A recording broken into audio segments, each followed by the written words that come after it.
샬롬 할렐루야. 히브리어 단어 묵상 68번째.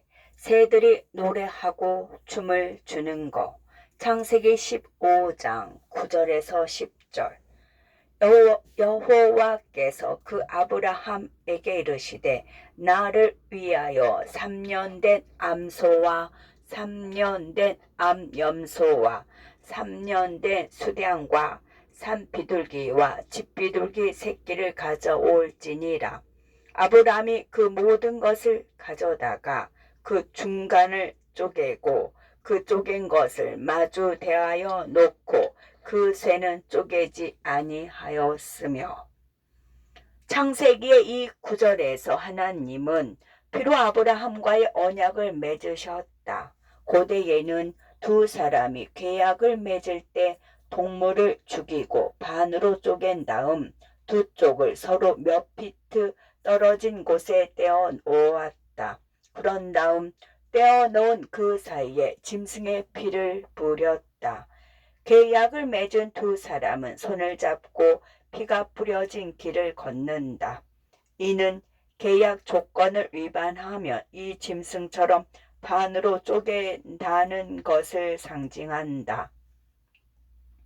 이 길의 끝에는 각 사람이 맺은 계약 조건, 서약 또는 약속을 경청하는 제사장이 서 있었다. 계약을 맺는 두 사람은 양쪽에 10명의 증인을 세우는데 계약 조건을 듣는 것이 그들의 역할이었다. 10명의 증인은 일종의 집행자였다. 어느 한쪽이 계약 조건을 위반할 경우 증인들은 위반자를 찾아가서 그의 계약 위반을 확인하는 것이 그들의 역할이다. 하나님께서 아브라함과 언약을 맺으실 때 아브라함은 깊이 잠들게 하셨고 아브라함을 깊이 잠들게 하셨고 스스로 희생제물 가운데를 통과하셨다. 하나님은 그분의 백성이 약속을 지키지 않을 것을 아셨기 때문에 그들을 형벌의 당사자로 만들지 않으셨다. 대신 그들이 언약을 깨뜨린 것에 대한 형벌을 친히 담당하셨다. 그 형벌은 2000년 전에 하나님께서 그분의 아들을 이 땅에 보내셔서 십자가에서 죽게 하시고 우리 죄를 위한 제물이 되게 하시고 피를 흘리게 하셨을 때 지불되었다. 위 연구 구절에서 흥미로운 점은 암소, 염소, 수량은 반으로 갈랐지만 새는 그렇지 않았다는 것이다. 나는 신학교에서 새는 너무 작아서 반으로 자를 수 없기 때문에 이것이 실제적인 이유라고 들었다. 하지만 메뚜기도 반으로 자를 수 있으니 납득할 만한 다른 이유가 있을 것이다. 아마도 비둘기, 어린 비둘기, 새에 대한 히브리어 단어를 조금만 연구하면 더 깊은 의미를 알 수 있을 것이다.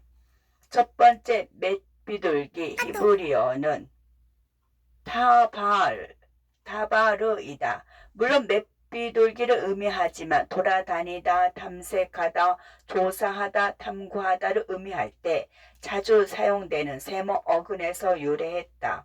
새는 경계가 없으며 사방을 조사하고 탐색하고 감시할 수 있다. 새는 여건 없어도 국경을 넘나들 수 있다. 다윗은 새들이 쉽게 성전과 지성소로 날아가서 하나님 앞에서 쉬는 것을 부러워했다.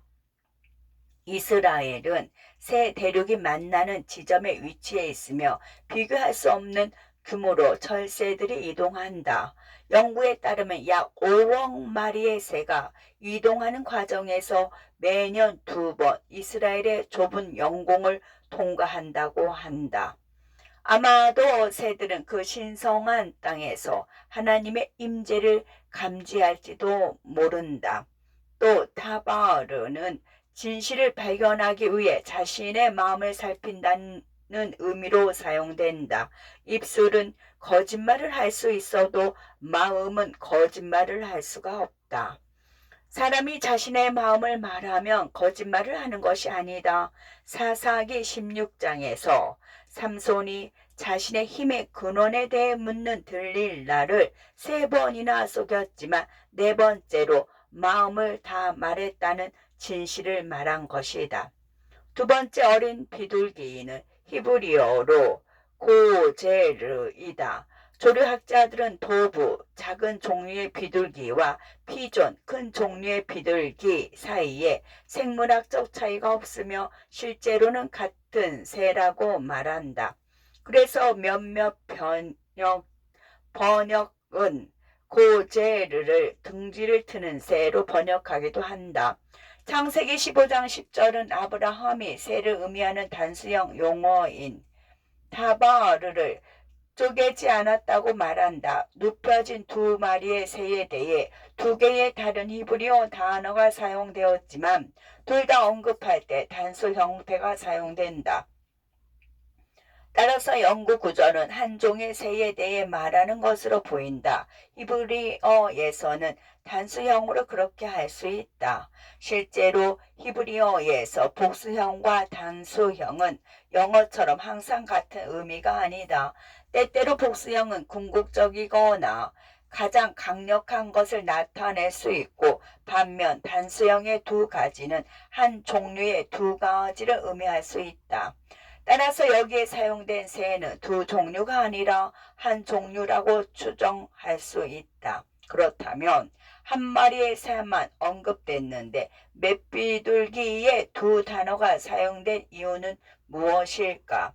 실제로 고젤은 비둘기뿐만 아니라 넘어가다를 의미할 수 있다. 그리고 3번째로 비둘기가 언급될 때 저자는 타바르라는 단어를 사용했는데 이는 단순한 새가 아니라 행복하고 지적이며 춤추는 새를 의미한다. 또한 성령의 임재를 가져오는 겸손하거나 부드러운 음성을 의미할 수도 있다.